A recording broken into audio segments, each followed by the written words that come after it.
What's up, everybody? It's your boy, MrmoviesXkicks, and this is going to be the review of Venom 2, Let There Be Carnage.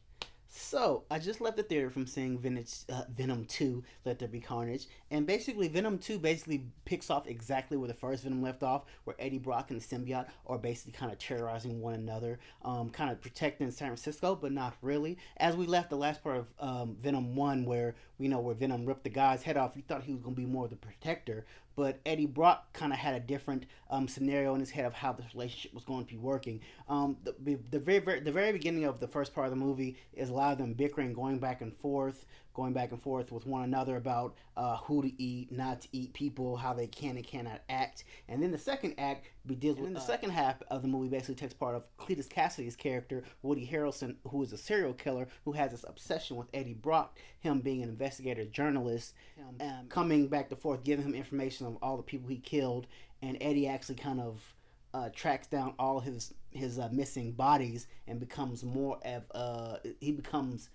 famous, if you will, and actually sends Cletus to the electric chair. And once Cletus is there, a piece of the symbiote actually gets in him, and he basically becomes Carnage. Now Venom must fight Cletus slash Carnage to the death of the movie. Now there's a little bit of added bonuses in there. Like I said, this movie had a lot of pros and cons. The action was good. First, I thought the running time was going to be a little too short, but it actually been perfect because even though this movie was like only an hour and 30 minutes, it got time where I was kind of bored. Like, what are we doing with the storyline? The kind of like between Venom and the symbiote, it's kind of going back and forth, and you're just like, all right, well, I thought we kind of, faced all this in the very first movie. Like, why are we still going through the same issues of the first? Like, all right, we've established Venom likes to eat people. Let him eat people. End of story. And then Cassidy, the serial killer.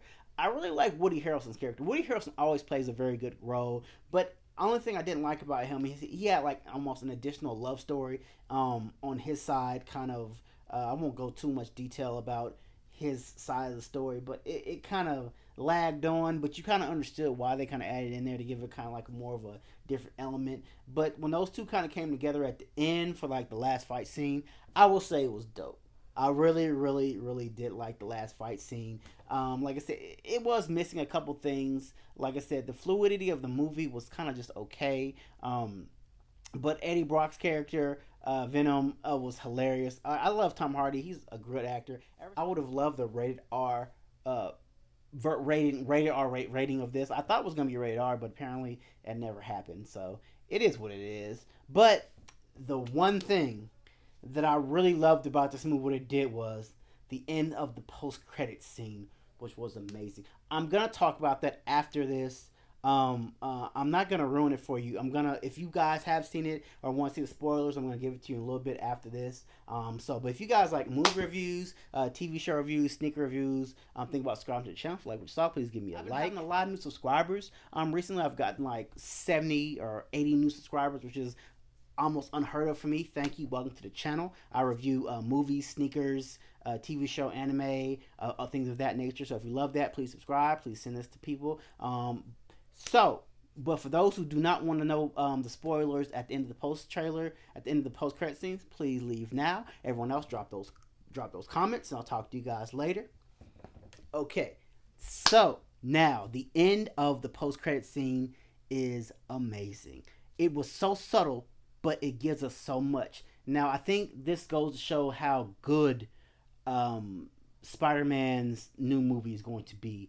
I'm not for sure if Venom is going to be in it, because when he's in the last hotel room and the room kind of shakes, and I think he's like trying to show Eddie Brock like his true powers and all the things that he's seen, and we see this shift happen. I'm thinking that's him going from another multiverse to Spider-Man's multiverse, because you see when he pops up on the screen, Venom gets excited and licks his screen and goes, Spider-Man. And I guess he basically we know that rivalry between Spider-Man and Venom has always been historic. Like, I've grown up watching it like on the cartoons and the comics. So I'm not for sure if he's going to be in No Far From Home. I think that's the new Spider-Man coming out in December. That will be dope. And I think that's what they're leading to. Amazing. I can't wait. I'm like, to me, that made the movie, like the movie I thought was just okay, but that part just made me excited. So hopefully he's in the new Spider-Man coming out this December. So I just want to drop that in there for you guys for a quick little spoiler. Like I said, sorry for y'all who didn't tune out, but I told you to tune out. So all right, guys, holla at you guys later. Y'all